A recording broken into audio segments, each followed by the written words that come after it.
Hi everyone. So in this lesson we are going to name and rearrange the strings on our guitar. First thing we need to know are the names of the open strings on our guitar. So the first string, which is closest to the floor, that's an E. And then the second string is a B. Third string is a G. Fourth string is a D. And we're only going to be using 4 strings, those are the same 4 strings on the Baritone ukulele, so those people are pretty well set. So I would suggest coming up with a mnemonic device, which is a sentence that contains each of those 4 notes or letters. So again, we have an E, which is the first string close to the floor, a B, third string is a G, and the fourth string closest to the ceiling is a D. So for example, 11 big goats dance.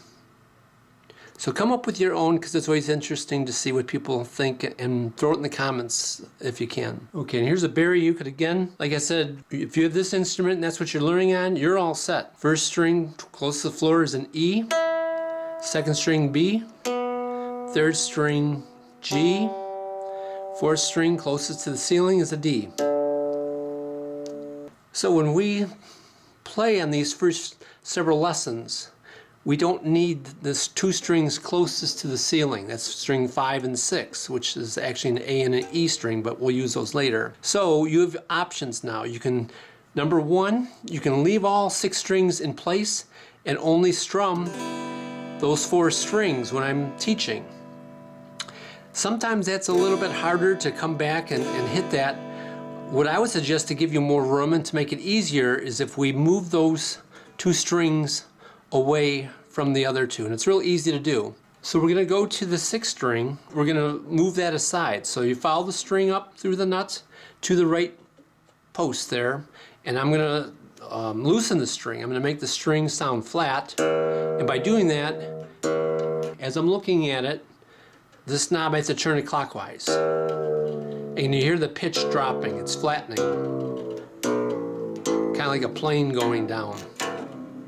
And then all I do is I lift the string out of the nut slot and I put it on the side of the nut.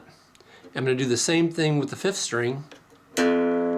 Clockwise to loosen that string, flatten it, and then I pick that up and I put that also on the side. Okay, so when you strum, you usually strum down by your sound hole. And you can see now I got a little bit more room here, so it'll make it a little easier.